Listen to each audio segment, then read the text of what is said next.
John McEnroe's career, right here at Madison Square Garden, because it was after that loss to Gilbert that John McEnroe finally said, for 6 months anyway, I've had enough, and he has never been able to climb back. I suppose the big question is whether he ever really will. Of course, Brad Gilbert picking up a victory in Scottsdale this summer, and you saw that here on ESPN. Jimmy Connors has had some time off, and that is the next matchup coming. Let's take a look right now at Brad Gilbert. Hails from Piedmont, California, and Gilbert, as we mentioned, with the victory at Scottsdale, and then he had the runner-up finish at Johannesburg to clinch his 8th position. 26 years of age, 6'1", 160, and his world ranking 13th, seeded 8th here in the Nabisco Masters. And he's making his first appearance since he debuted in January in '86, and it was a pretty good debut at that, with the victory over John McEnroe. And you can see that he defeated McEnroe and lost to Jarrett. Jimmy Connors, well, semi-finalist at Wimbledon. You might expect that. Semi-finalist at the U.S. Open at his age. Well, maybe you wouldn't expect that. And quarter-finalist at the French Championships. Seeded number 4 and ranked, believe it or not, still in the top 5 players in the world, and he's 35 years old. There's something about the way that he plays, mechanically speaking, that enables him to play so successfully and for so long. And it's, in my opinion, how long he keeps the ball on the racket, especially on the return of serve. His 11th year here.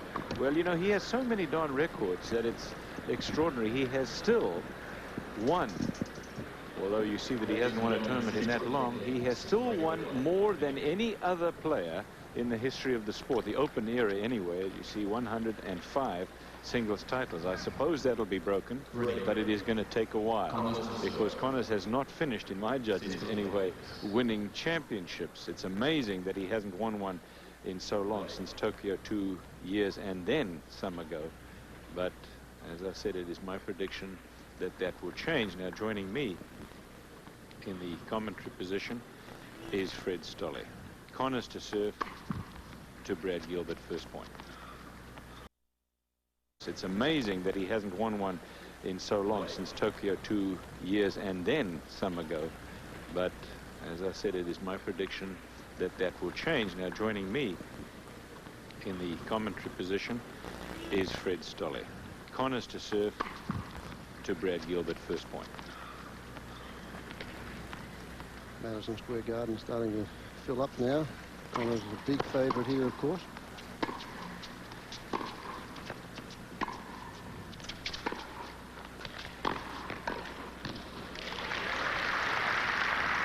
Talk to the other players about Brad Gilbert, and you say, what is the major thing that he has? What's his best quality? They say his consistency. He'll make you play.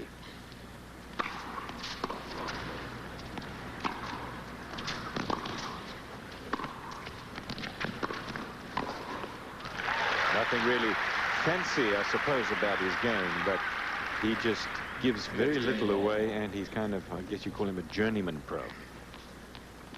I don't think he'd like that time too much, but Brad Gilbert very rarely loses to anybody that's ranked below him, Cliff. And maybe being unfair, Fred, I say it though in the nicest way about him. Yes, I realise that. You have to beat Brad Gilbert, though. He doesn't beat himself. Fitness at times has become a question, whether he can go 5 sets. And he lost to Pat Cash in Johannesburg in 5 sets after leading 2 sets to 1.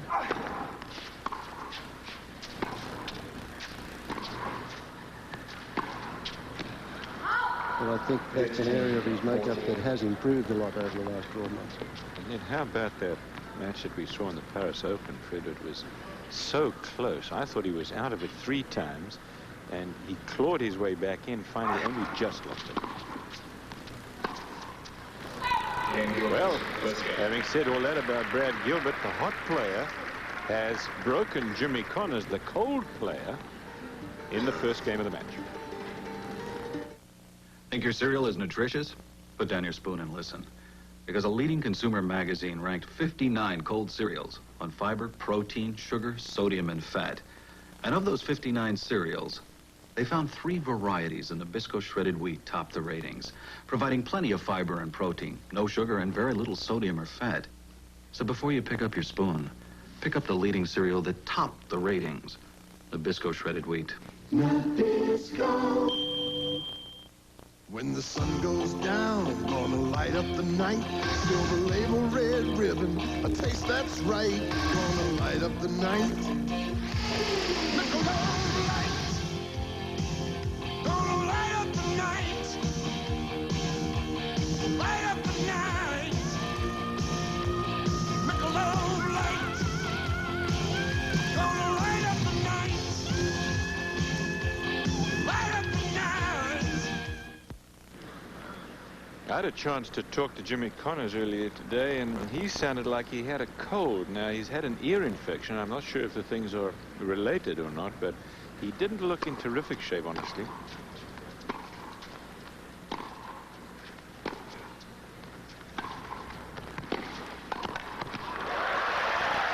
Nothing wrong with that shot, though, and I have the feeling, Fred, that if he gets out there and plays, you're not going to hear any excuses from him. He'll never have, and there's the short ball, takes the advantage, goes in a great diving forehand volley. That's one thing you can say about Connors. When he gets to the net, 80% of the time he just makes that one volley. That one was above the net, so he was able to get the racket through.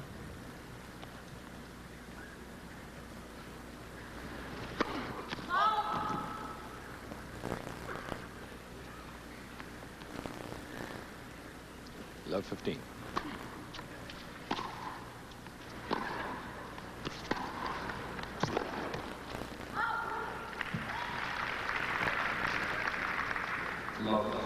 And I asked Becker about Gilbert's game, Fred. He says, well, you get out there against him, and he doesn't look like he's a very good player, and you start out pretty strong against him, but he keeps bearing down on you, and if you let him in there, then you know you're going to have a tough match with him. Hey, Becker certainly respects Brad Gilbert because he beat him at the US Open. That's 5 right. sets. Exactly. Never missed a return in the 5th set.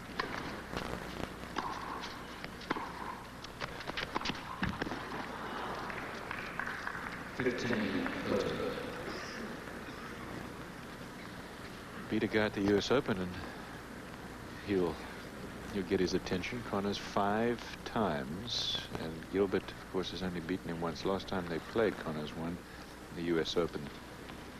And that was this year, of course, a match that Gilbert said afterward was one of the big disappointments of his year.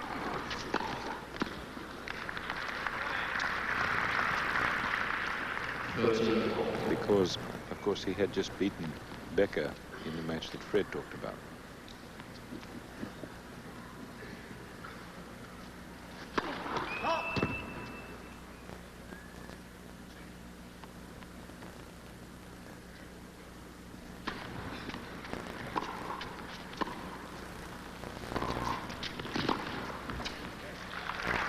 On the attack again, Connors. Fred, you talked about one volley, Jimmy Connors, and of course you're right. And the reason that happens is because his approach shots are hit so well and the ball stays so doggone low. Pretty tough shot, but it's not often that you see Connors elect to go to the net 3 times in one game so early in the match.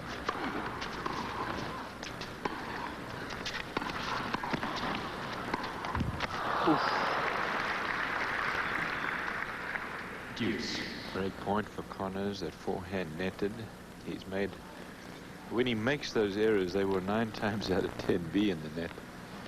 And when you watch him play against almost anybody else in the world, you'll see how his shots go not more than a foot or 2 above the net. Well, you want to say that he's pretty much from the old school, but it's return a serve like that. That was a good first serve from Brad Gilbert. That's his trademark, the best returner serve in the world, and he doesn't have a good margin of error. Doesn't hit anything with too much topspin. Look, this one's flat down the line and got a bit of pace on it. Too tough for Gilbert to handle around that service line area.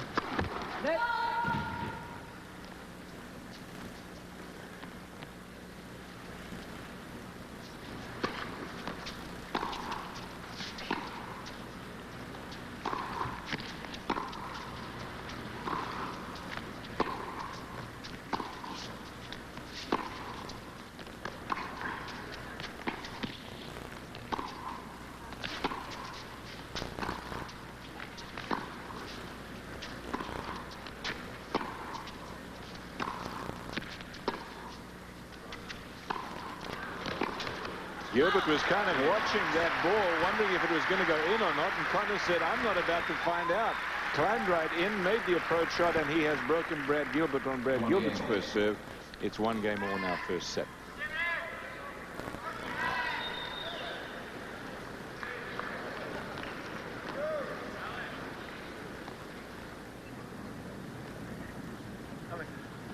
Brad Gilbert certainly travelled a few miles over the last couple of months, Cliff, to get into this event. He's Scottsdale, went to Europe, and then back again to South Africa, then down to South America.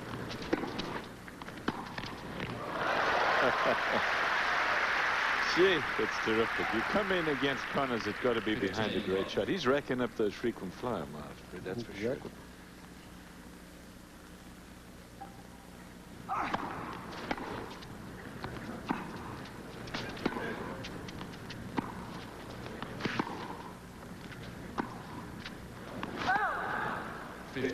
Well, Fred, he did it all for a reason and with a purpose. To play the Nabisco Masters. Well, there were 3 of them basically looking for 7 and 8 spot there. It was Cash, Gomez, 4. Actually, Mayotte and Gilbert. And as usual, it goes right down to the wire to the end of the season. Connors grabs the ball on his racket and then makes a little bow. Curtsy.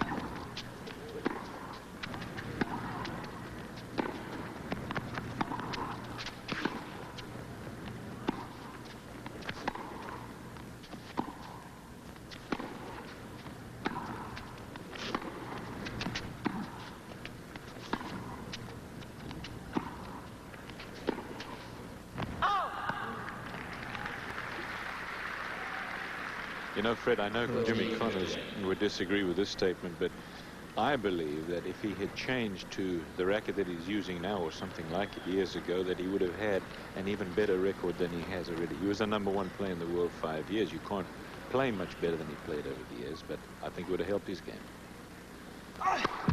Strangely enough, I think Jimmy Connors would agree with that.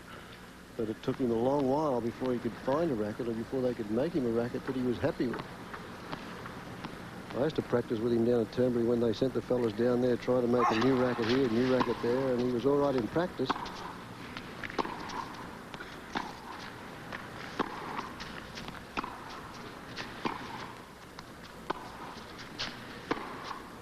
Yes. Eesh. Forehand down the line, low percentage play, but he made it. This is the shot I like most with Brad Gilbert, this one where he moves around, chips this one. Connors gets it rather short and he runs onto the ball, moves into it, gets everything right through the path of the ball, deep into the corner.